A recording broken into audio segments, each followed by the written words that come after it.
Quando ouviu o meu relato Os Botos de Tefé parte 2, um inscrito e amigo ficou muito impressionado e me enviou a sua história, ou melhor, as suas histórias de casos de botos na sua família.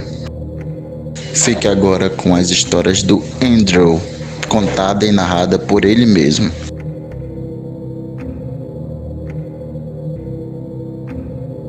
Todas essas histórias aconteceram com minha família no estado do Pará. Eu tenho 3 primas que sofreram o ataque de botos. 2 tiveram que vir para Manaus, tem alguns anos atrás. Eu digo alguns anos,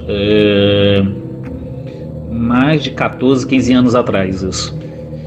2 delas vieram para Manaus porque eram novas, né? E estavam todas as 2, quando entraram em fase de menstruação, foi que ocorreu a situação. E uma outra era mais velha já, nos seus 30 e poucos anos de idade. Ela veio para Manaus muito assustada, apavorada, sendo que ela foi a primeira, as outras 2 foram depois.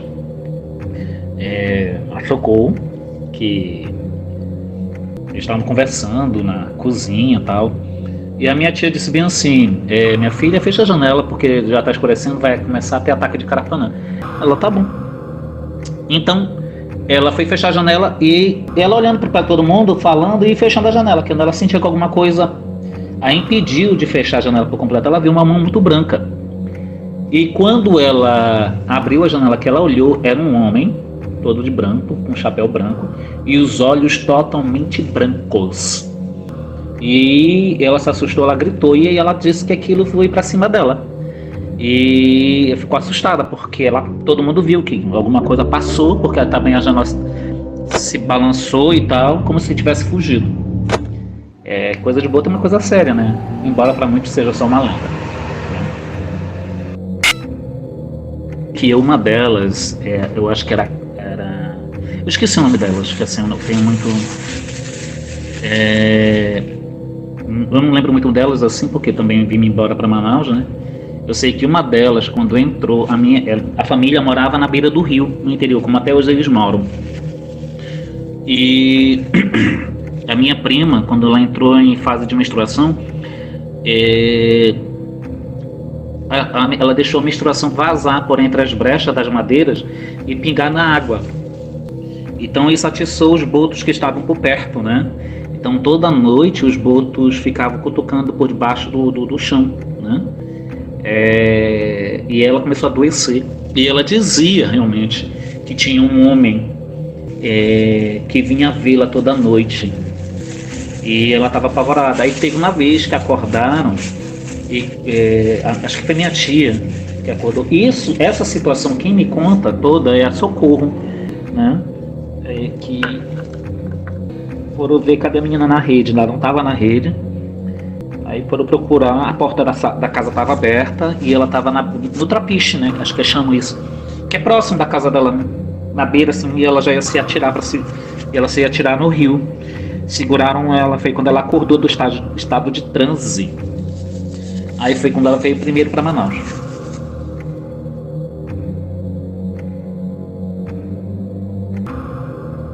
E é engraçado que a minha família ela tem muitas histórias relacionadas a esse tipo de situações. Tem história com boto. A minha própria avó, mãe do meu pai, ela quando nova, ela era uma negra linda, negra dos olhos azuis. E como Santarém naquela época ela estava muito novo, eles moravam próximo à beira do rio. E então tudo era aberto ali. Aí, segundo, porque ela mesma que contou, a minha avó, que ela estava, eu não sei se ela estava estendendo os lençóis ou se ela estava recolhendo os lençóis do varal, e de repente apareceu um homem. Ela disse que ele estava praticamente nu e usava somente um chapéu na cabeça. E ela disse que era muito bonito ele era muito bonito. Ele não falava nada, ele só foi se aproximando, estendendo o braço para ela. E aquilo fez, ela sentiu esse desejo de estender a mão dela para ele também. E quando foi o meu bisavô viu aquilo, ele chamou pelo nome dela e assustando e acordando daquele estágio de transe, que ele pegou a arma, alguma coisa assim, não sei se era espingarda, alguma coisa, e correu atrás do homem.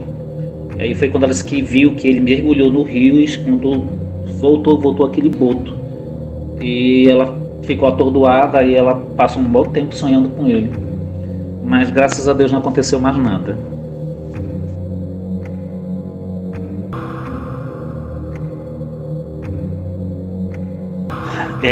Pelo menos eu tenho um tio que ele era pescador. Agora não, agora ele já está bem idoso e tal. E teve uma vez, agora isso tudo acontecendo nesse interior entre Santo Antônio de Gurupá e Prainha. Então toda madrugada ele levantava para pescar. Beleza. E então tinha o trapiche novo e tinha o trapiche velho. Por que trapiche velho? Ele foi tomado pela mata, ele foi desativado porque misteriosamente pessoas se jogavam ali. E era um pouco afastado do povoado, né? Então eles desativaram aquilo devido ao mistério, né? E crianças que às vezes do nada, quando as pessoas se davam de madrugada, as crianças não estavam mais nas suas camas, nas suas redes, nos seus berços. E quando procuravam, eles estavam lá se jogando na beira do rio. Então eles desativaram porque eles perceberam que aquele trapiche tinha alguma encantaria ali. E toda vez o meu tio indo pescar sempre pediam para que nenhum dos pescadores falassem nada perto do trapiche. Uma vez meu tio esqueceu.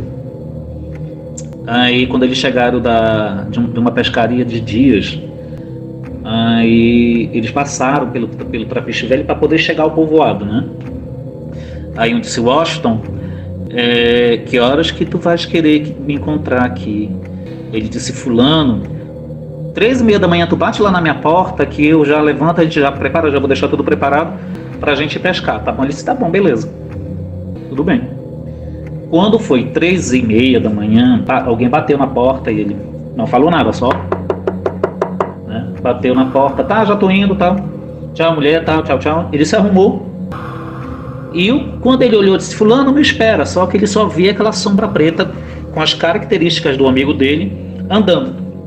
Ele disse: eita, tu tá com pressa hoje, né? E o cara nada falava. Aí quando ele viu, o cara tomou um outro rumo. Ele disse assim: ei, o trapiche é pro outro lado. E o cara não falou nada. Aí ele seguiu o rumo pro trapiche antigo. Quando o cara, até me arrepiei agora, o cara entrou no trapiche velho e o titio foi seguindo. Quando ele entrou, ele sentiu uma situação. E o cara do outro lado que a mata, ela cobriu tudo aquilo foi muito escuro, muito sinistro. E o titio ficou preocupado, disse: fulano, sai daí, tu sabe que a gente não pode entrar aí. E aquilo virou para ele, quando ele virou, que ele viu que aquilo não era o colega dele. Aquilo riu e andando, ele se jogou na água e o titio ficou apavorado, porque ele ficou congelado, assustado, né? E aquilo deixou ele meio assim, num estado muito pensativo, preocupado. E ele largou tudo no meio onde ele estava, ele conseguiu reunir forças para correr para a casa dele. Quando ele chega na casa dele, o amigo dele estava chegando na hora. Ele disse: que foi, o Washington tá pálido, o que aconteceu? Daí ele relatou a situação. Aí o amigo dele disse: eu te falei para que tu não pudesse falar nada disso na frente daquele trapiche. Agora tá aí, assustado. Hoje em dia eu não sei o que aconteceu, não sei mais. Tem vários relatos dele também, desse meu tio é maravilhoso.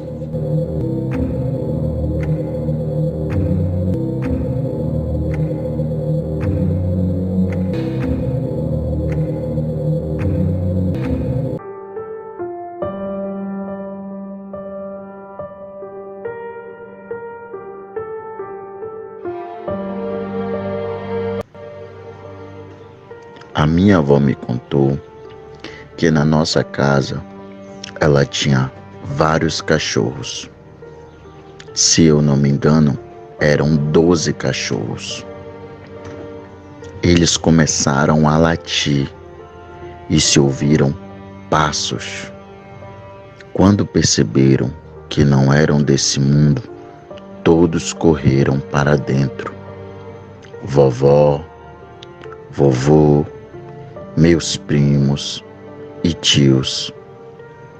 E a coisa foi ficando intensa do lado de fora.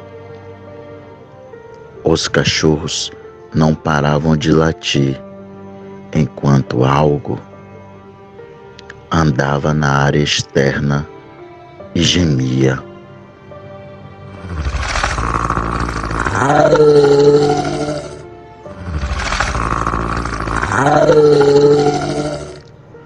E pegou todos de surpresa quando aquilo bateu na porta e forçou, deixando todos apavorados. E tinham quase certeza que algo poderia acontecer de ruim. A coisa bateu na porta 3 vezes e com muita força. Foi quando a minha avó reuniu todas as forças e desconjurou a coisa. Pediu para deixá-los em paz e que voltasse para onde veio. Foi quando os cachorros começaram a chorar e a coisa e os barulhos foram diminuindo.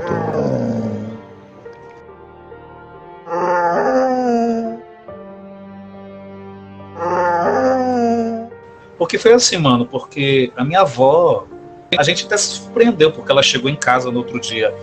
Ela, o vovô, os meus primos, embora os meus primos morassem numa casa ao lado da dela, na casa do, tipo assim, minha avó morava como onde eu moro, aí assim uns 20 metros, ou menos, sei lá, é a casa da minha tia, que é a irmã da minha mãe, né, que meus primos moravam lá. E estavam todo mundo na casa, né, e a minha avó, lá onde a minha avó morava, era chamado de colônia, não é sítio, é colônia. Hoje a cidade lá está maior, então a colônia virou bairro, né? Mas na época, para chegar no local, nós tínhamos que pegar um ônibus, descer na estrada e andar 4 quilômetros pelo ramal. Mano, era assustador. Eu só não lembro se a quantidade de cachorro eram essas, se eram 12 cachorros, ou se eram mais, ou se eram menos. Mas eram muito cachorro que a minha avó tinha. Isso aí eu não vou negar, ela tinha muito cachorro.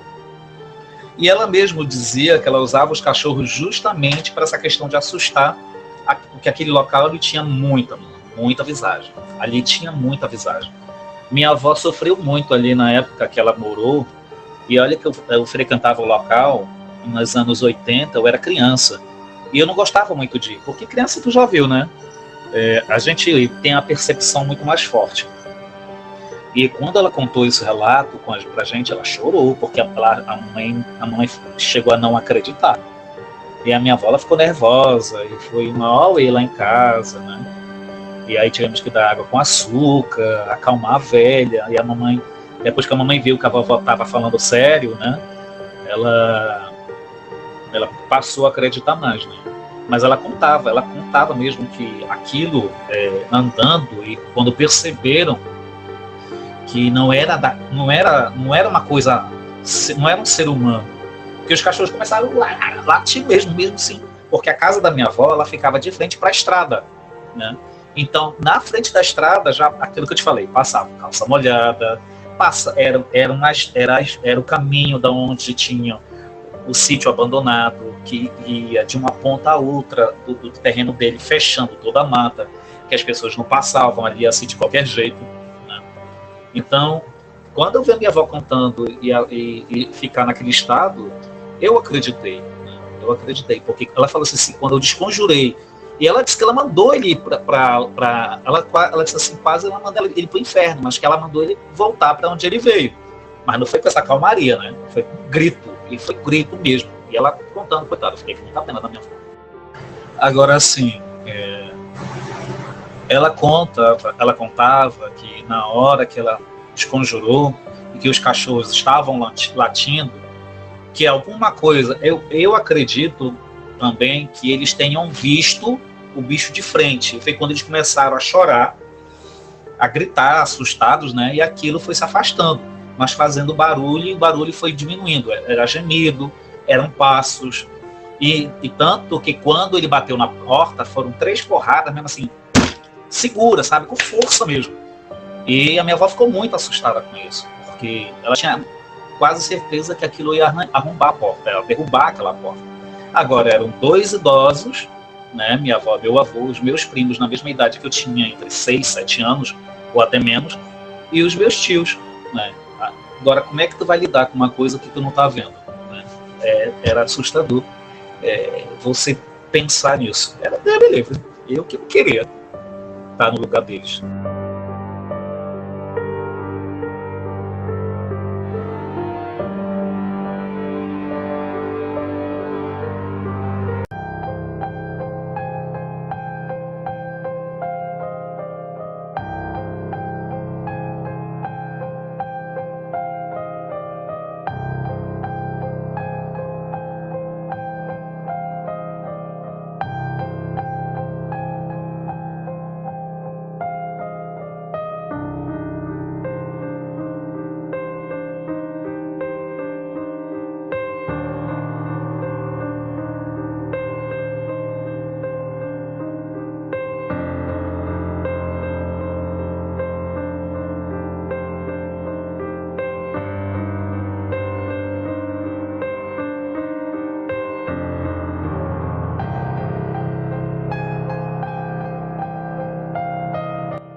Segundo meu pai, quando era mais jovem, hoje ele está com quase 70 anos de idade. Ele tinha acabado de conhecer a minha mãe e começou a namorá-la.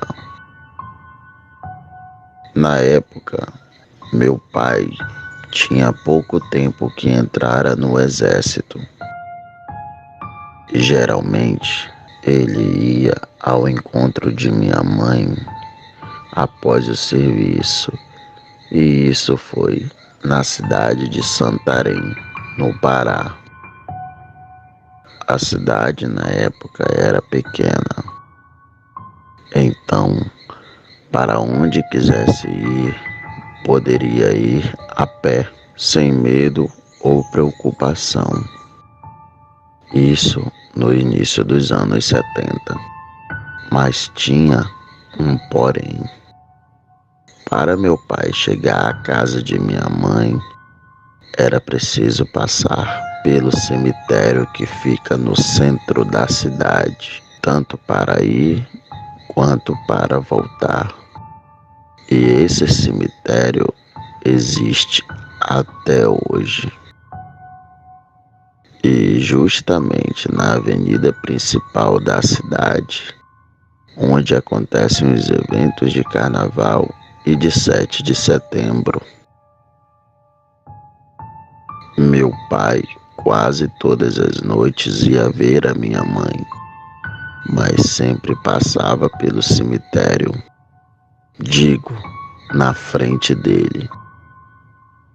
Até um dia, minha avó, mãe do meu pai, pediu que naquele dia ele não saísse da cidade, pois sentia algo ruim dentro de si.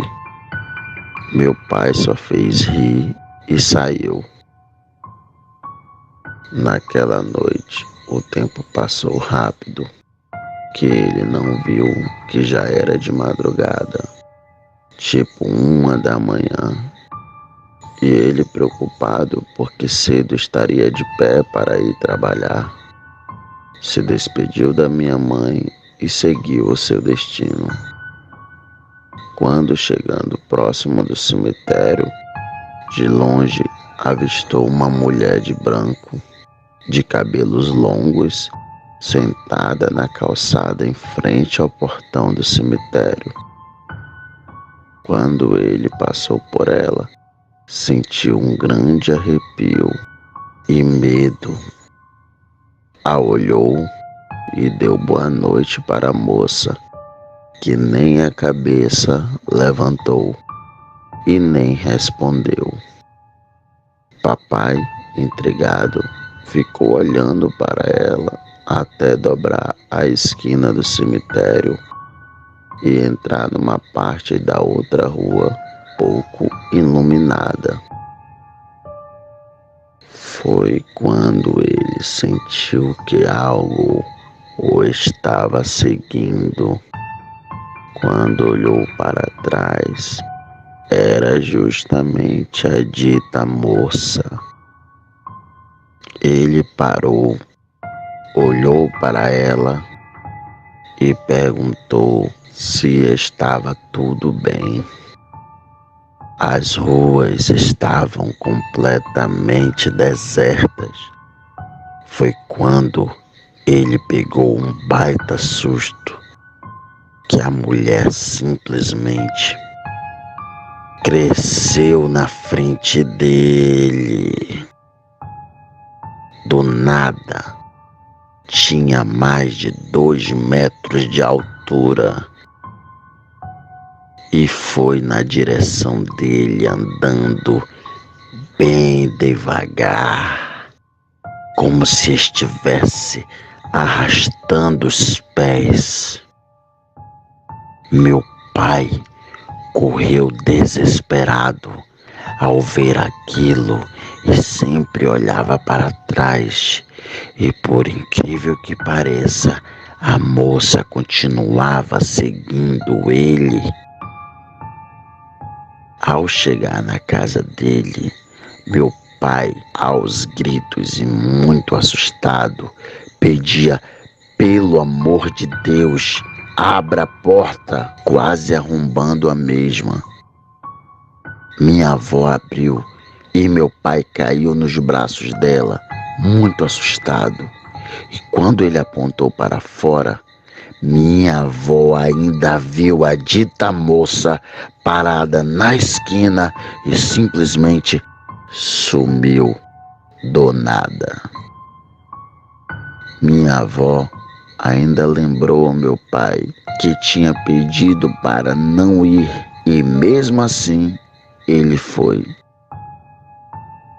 E desde aí, meu pai procurou um outro caminho alternativo e mais longo para encontrar a minha mãe.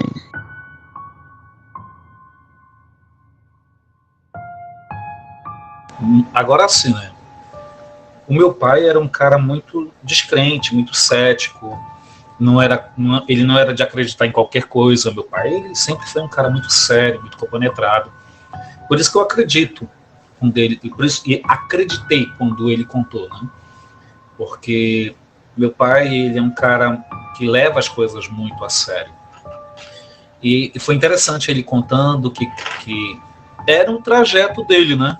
Toda vez ele ia e voltava passando na frente desse cemitério, que fica exatamente bem no centro da cidade, na avenida principal, onde acontece o carnaval, o desfile das escolas de samba, desfile de setembro, os eventos mais marcantes da cidade passam justamente nessa avenida.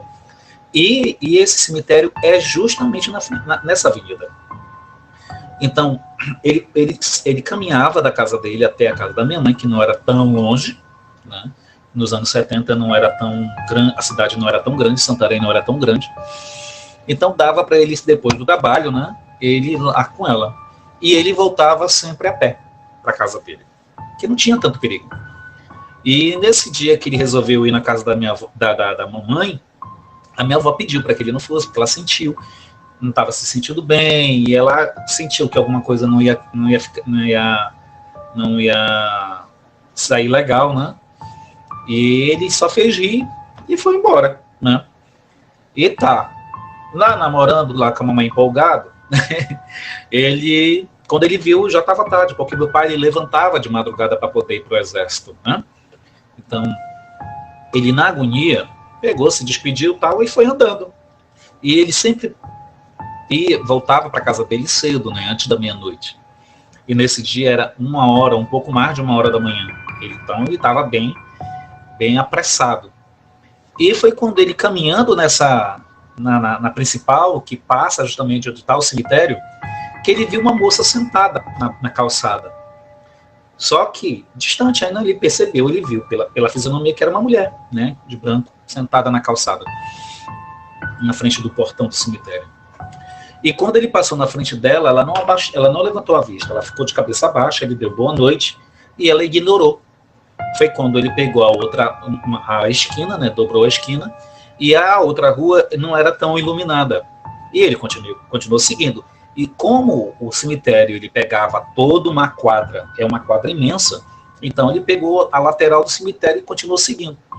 Quando ele sentiu que tinha alguma coisa seguindo ele, ele pressentiu isso. Quando ele olhou para trás, ele viu justamente essa mulher. Parece essa história do chamado, né? Que quando ele viu aquela mulher seguindo ele, sempre de cabeça baixa, e do nada aquilo cresceu. Ele mesmo diz assim, aquilo chegou a ter 2 ou um pouco mais de 2 metros de altura. E ela não andava, ela se arrastava, né? Como se tivesse com os pés machucados, tal. E aquilo ali encheu ele de medo, de pavor, né? Porque ele mesmo disse assim, eu não sou de me assustar com qualquer coisa. E meu pai realmente não é de se assustar, ele é um cara muito, muito compenetrado. E aquilo mexeu muito com ele, que o coração dele acelerou, ele ficou arrepiado. Quando ele viu que aquilo na frente dele, tipo assim, uma moça de 1,60 m, passou a ter mais de 2 metros de altura. E ele passou a não mais andar, a correr desesperadamente, porque ele não sabia o que era aquilo. E por incrível que pareça, por mais que ele corresse, aquilo estava bem perto dele. Foi quando ele chegou na casa da minha avó já desesperado, abre a porta, mãe, abre a porta. E isso, quando minha avó viu, ele se jogou nos braços dela, ele estava aos gritos, meu pai estava aos gritos. E ele se jogou nos braços dela, e ele apontou para fora, que ele não conseguia mais, de tão cansado, angustiado, assustado, que ele apontou para fora. Que quando ela olhou para fora de casa, assim, na esquina da rua, ela viu uma mulher na esquina, né, de cabeça baixa, e aquilo sumiu. Foi quando ela disse assim, eu falei para você não sair. E ele não conseguia expressar, ele não conseguia falar de tão assustado que ele estava. Que foi preciso ele tomar água, se recompor. E no outro dia que ele foi contar o que aconteceu. Quantas vezes ele fez isso de novo? Nunca mais. Meu pai precisou tomar já um outro caminho para que ele fosse encontrar a mamãe. Né? Porque pelo cemitério ele não tinha mais coragem. Né? Então, assim, eu quando passava pelo cemitério, né, eu até, toda vez eu lembrava desse relato e ficava com medo. Porque não é de qualquer pessoa que você estava ouvindo, mas sim eu ouvi do meu próprio pai um relato dele, né, coisa que é difícil de ele contar algo que ele presenciou, porque meu pai, como eu falei, ele é um cara muito, muito discreto.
Eu ia te contar, quando eu te falei do tomar cuidado no cemitério, é porque eu tenho uma amiga que me contou um fato que aconteceu com ela Minto, tava ela, a prima e a mãe dela.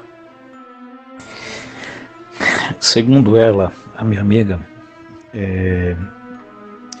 como eles já tinham parentes falecidos, então todo dia 2 de novembro eles iam visitar os túmulos, né?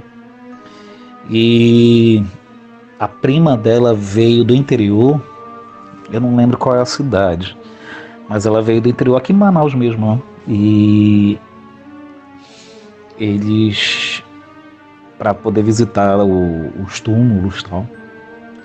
E essa prima da minha amiga tinha uma fissura de, quando tá no cemitério, ela ficava olhando as pessoas, porque ela gostava de ver gente bonita. Ela dizia que no cemitério também se encontrava muita gente bonita.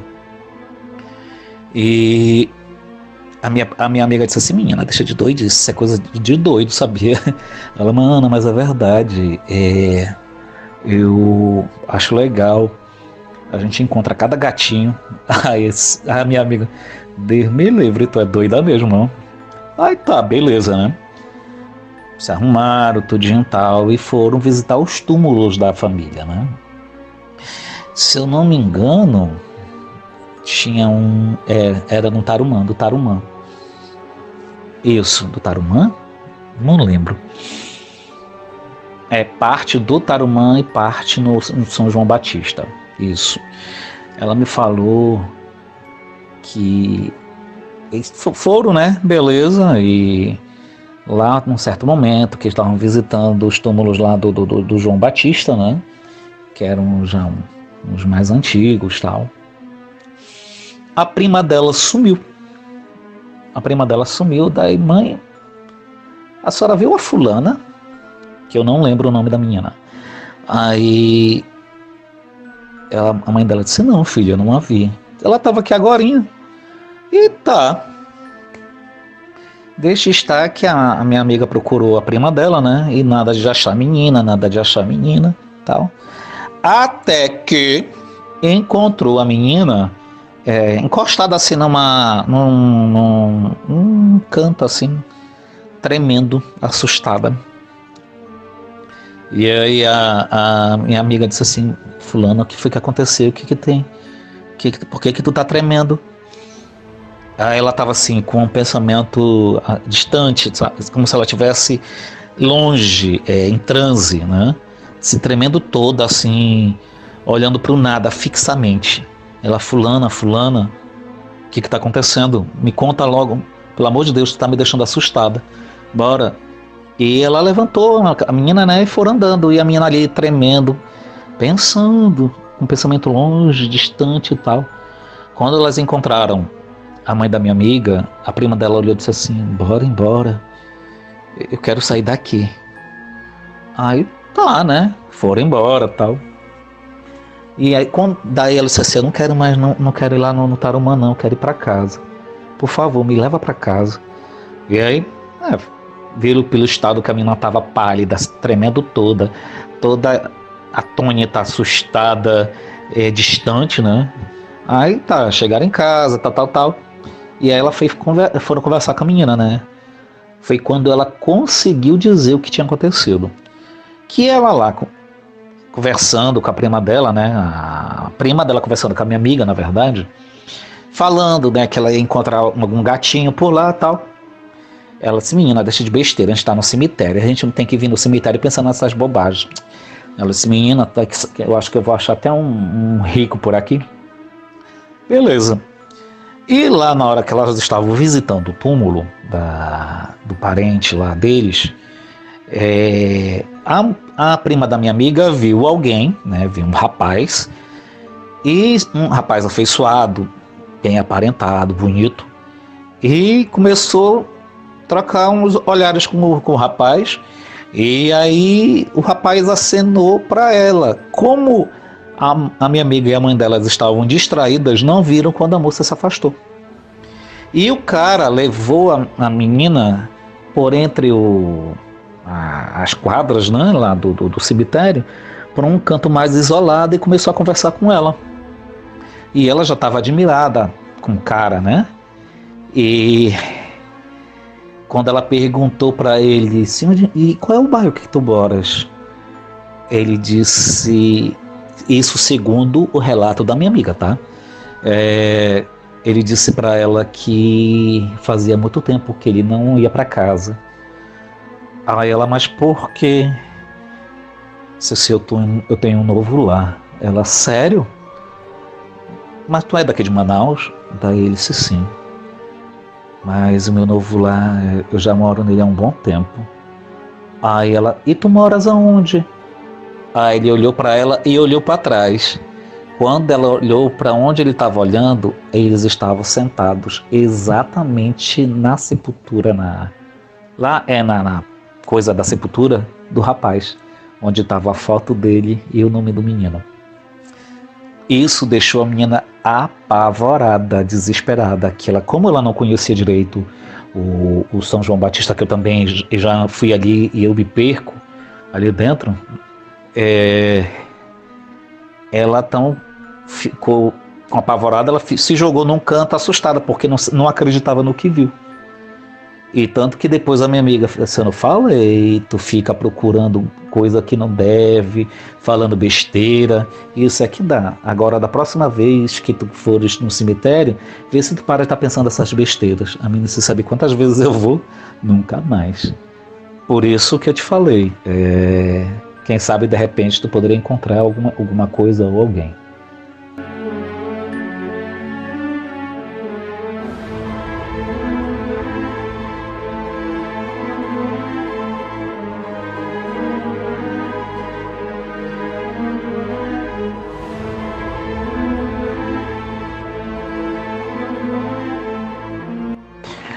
Eu tenho agora outro relato que eu tenho que te contar também, o da minha prima, que tu falou que eu sou que nem o Luiz, tem sempre uma história para contar.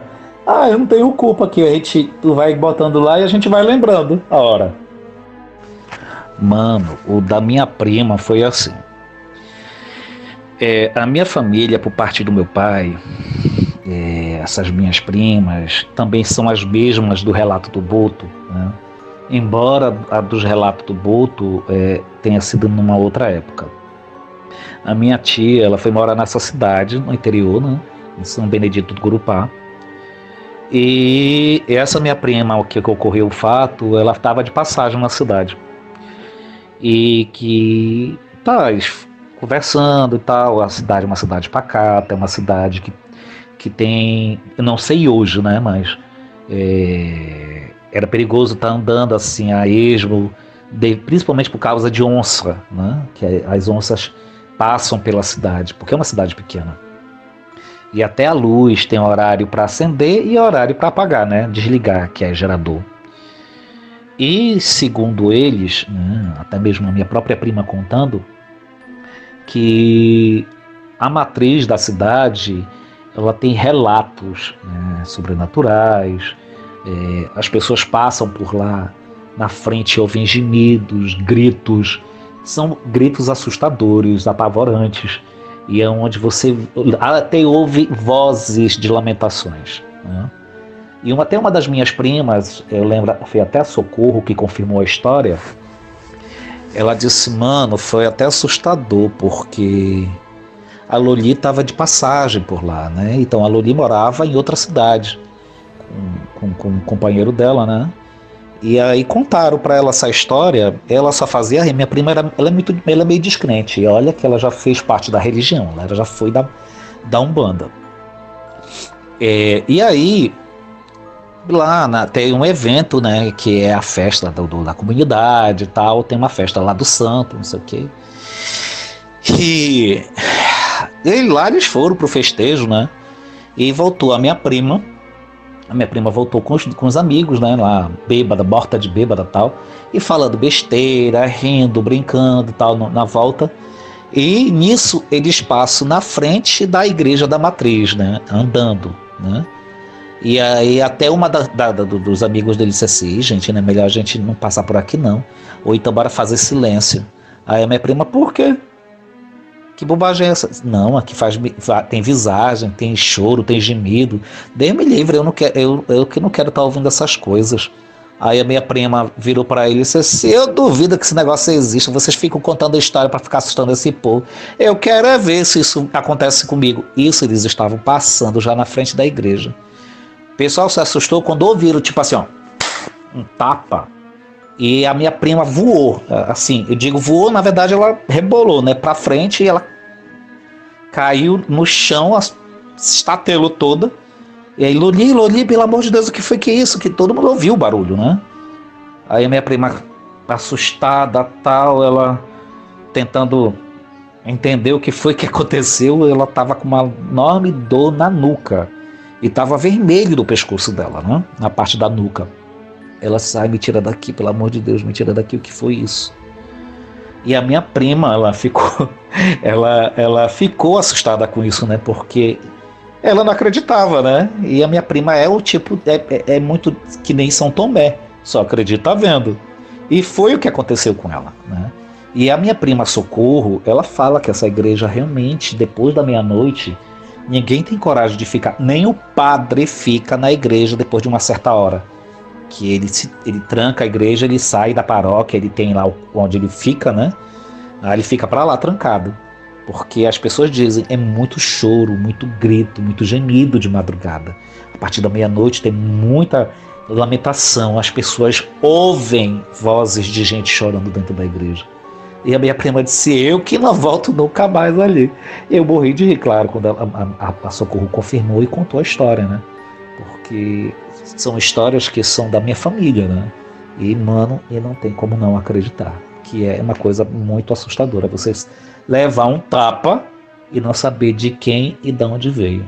Só simplesmente sentir a porrada e lá ficar no chão sem saber e sem entender nada.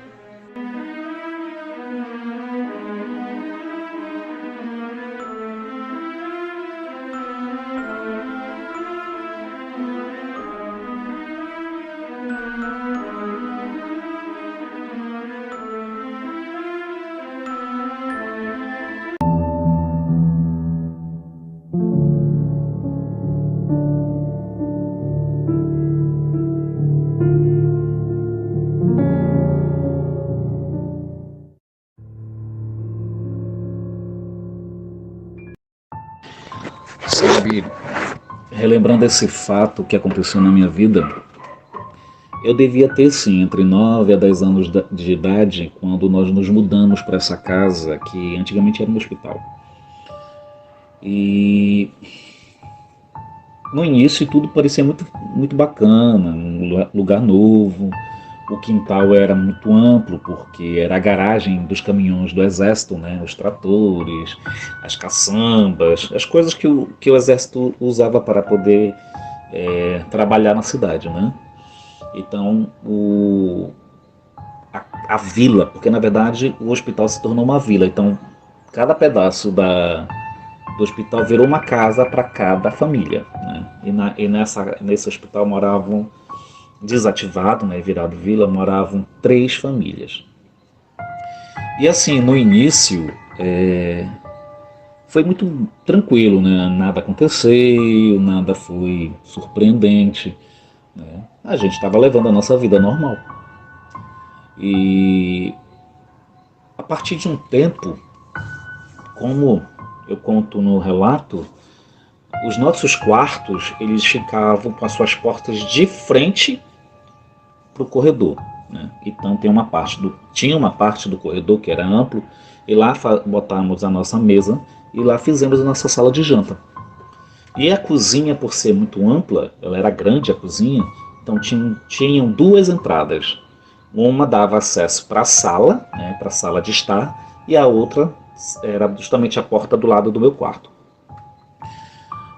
Mano, começou a ficar assustador para mim quando eu comecei a ouvir louça sendo lavada às 3 da manhã. E aquilo para mim foi intrigante, porque eu mesmo achava que alguém estava sem sono, só que eu não tinha coragem de ver, né, de saber quem era, o que estava acontecendo, e deixava aquilo acontecer, né? Porque literalmente lavavam a louça.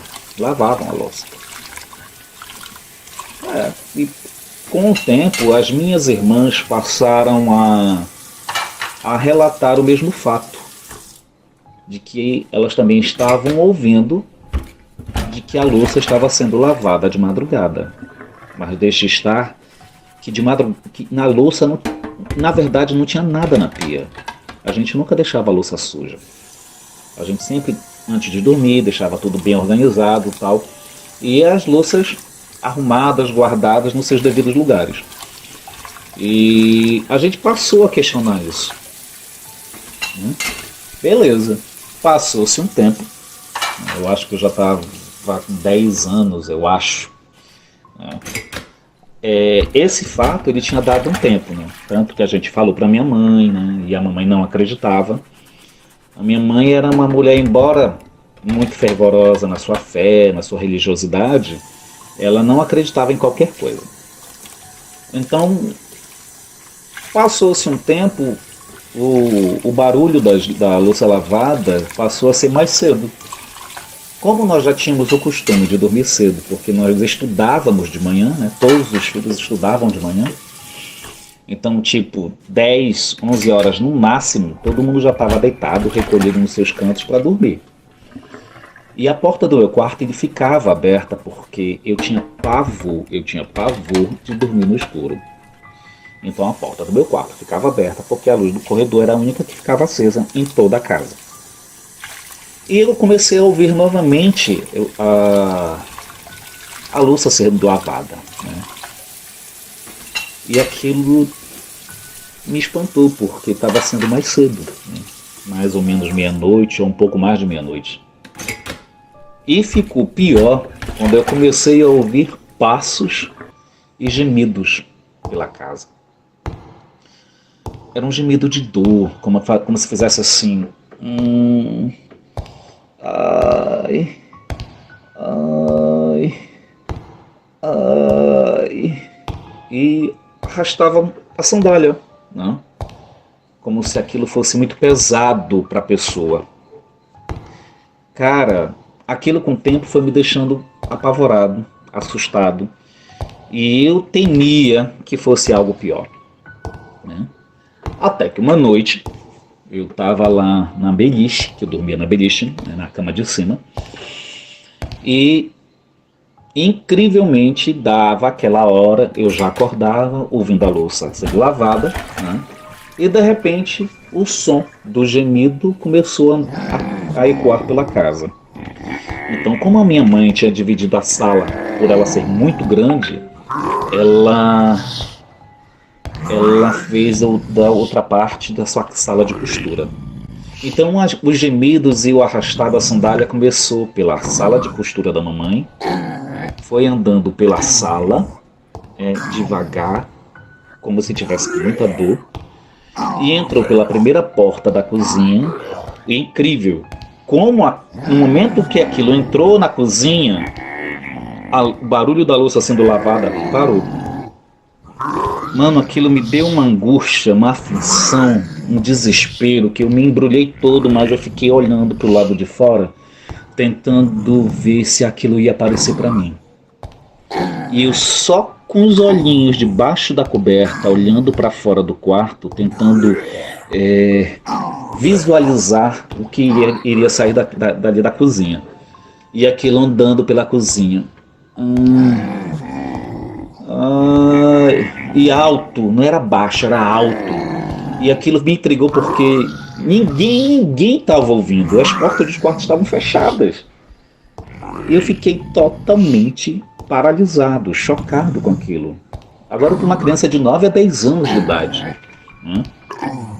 Como fica a cabeça de uma criança com tudo isso acontecendo? E aquilo foi andando, se arrastando, gemendo, chegando perto da porta. E esse fato eu lembrei, cara. Mano, até me arrepia quando tô lembrando disso. Nossa. Caraca. Eu vi aquela sombra projetar. Eu não sei se foi real, se foi uma coisa da minha cabeça, mas aquilo projetou no chão a sombra saindo da cozinha. E para mim foi surreal, porque como é que pode uma sombra ser projetada da cozinha se as luzes da cozinha estão apagadas? E aquilo foi se chegando, foi chegando próximo da porta e meu coração. Meu Deus, agora. Quando aquilo chegou próximo da porta e aquela sombra sumiu, mano, eu não pensei duas vezes. Eu comecei a gritar, eu me desesperei, eu fiquei aos berros, meu irmão, minhas irmãs, minha mãe, todo mundo abriu, todo mundo acordou, né? Todo mundo acordou e todo mundo desesperado, preocupado, querendo saber o que estava acontecendo. E eu gritando, gritando, gritando. Eu não conseguia me conter pelo desespero, imaginando o que poderia ser aquilo que andava e gemia. Foi assustador para mim. Cara, uma criança de 9 a 10 anos passando por isso. Depois que passou, que a minha mãe me levou pro quarto dela para dormir, para lá e tal, eu relatei o fato para todos, para minha mãe. A minha mãe dizia que era besteira, que isso era bobagem, que eu tinha que parar com isso, que eu tinha que parar de estar vendo televisão, filme de terror, histórias não sei o quê. E eu sempre dizia, mãe, é verdade, mãe, é verdade. As minhas irmãs sabiam que era verdade. As minhas irmãs sabiam. Porque todos nós tivemos os nossos momentos sobrenaturais daquela casa. Mas os meus pais não acreditavam. Era apavorante ter que conviver com esse tipo de coisa dentro de uma casa que um dia foi um hospital. Para mim foi pavoroso, mano, pode ter certeza. E ao relembrar e até relatar esse fato, às vezes me deixa ser apreensivo, porque foi um fato da minha vida. E esse fato mexe até hoje, quando eu conto, falo para as pessoas, até hoje, isso ainda mexe demais comigo. Pode ter certeza.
Lembrando desse relato, dessa situação que aconteceu também comigo,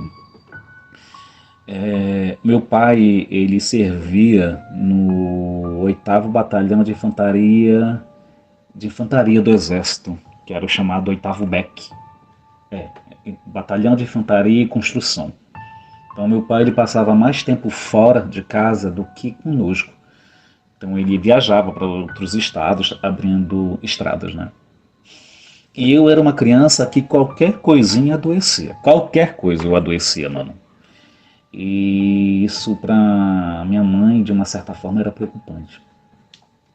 Então, nessa época, deu um tempo, né?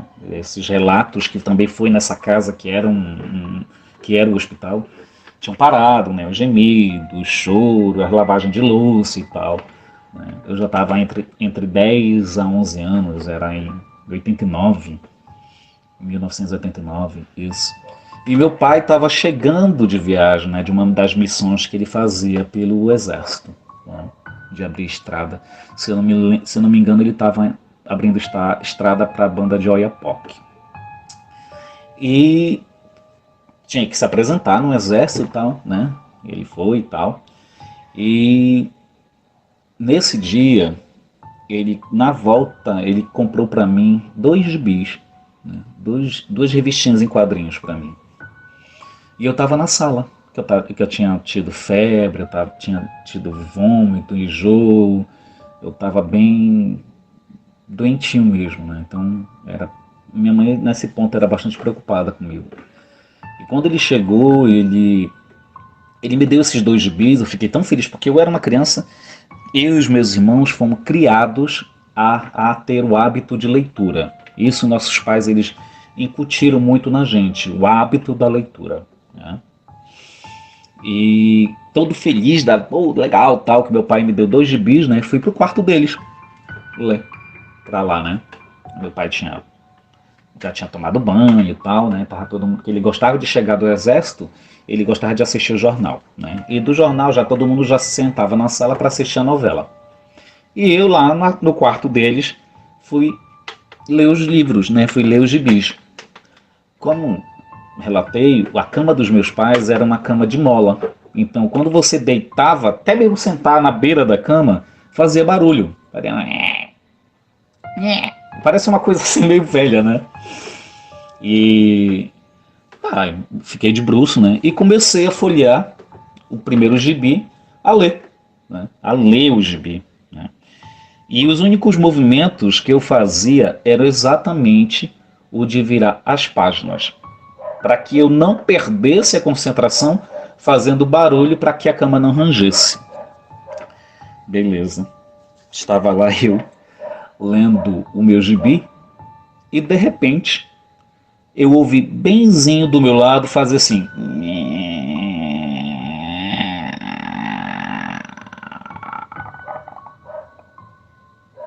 Mano, eu com a minha visão periférica não vi nada deitar do meu lado, mas deitou alguma coisa do meu lado. Eu comecei a me tremer, eu me tremia, eu não tinha coragem de olhar para o lado. Eu respirei fundo, cara, eu lembro disso como se fosse hoje. E eu ali, estático, olhando para o gibi, eu lembro até hoje, era até o gibi do Tio Patinhas. Não sei se as pessoas vão lembrar desse personagem, né? Era o gibi do Tio Patinhas. Eu adorava o Tio Patinhas. E... mano, respirei fundo. Nossa.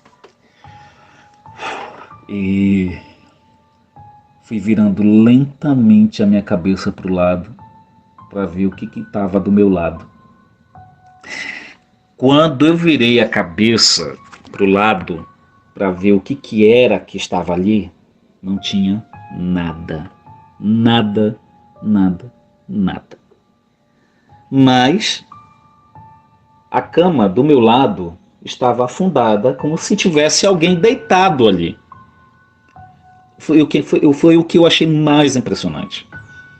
Tinha alguma coisa ou alguém deitado do meu lado, mas eu não via.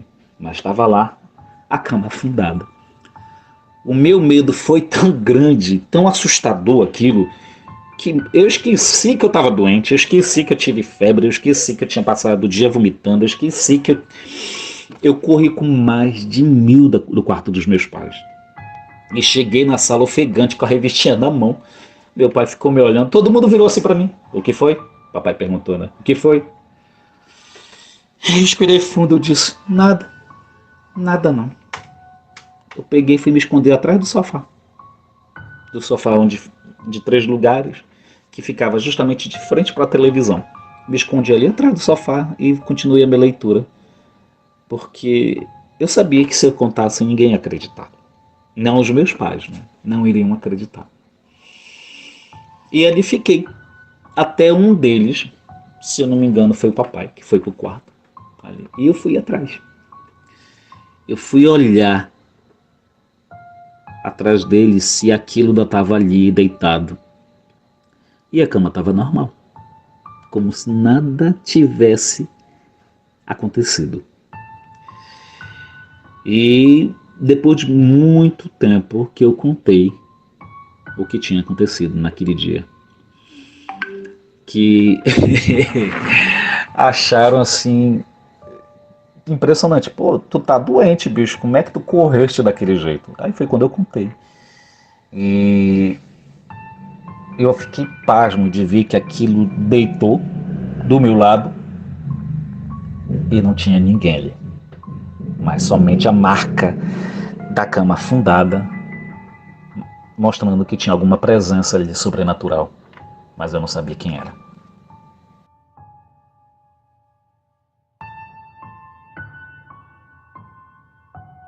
Meus amados inscritos, esta foi a segunda parte de um relato que eu adoro, que são os relatos do meu menino Andrew. É a segunda parte, a primeira já está aí no canal, tanto aqui no Jornal do Medo quanto lá no canal Não Assista à Noite. Gostaria de agradecer imensamente ao meu queridíssimo Halisson Maciel por ter me cedido esse vídeo, esses relatos maravilhosos, ao meu menino Andrew pela narração perfeita, pela dicção maravilhosa, a voz lindíssima. E é isso. Meu muito obrigado a vocês, meus inscritos que ficaram até o final. Continue dando esse apoio ao canal para poder a gente continuar crescendo, tá certo? Mais uma vez, gratidão, um grande beijo e até a próxima.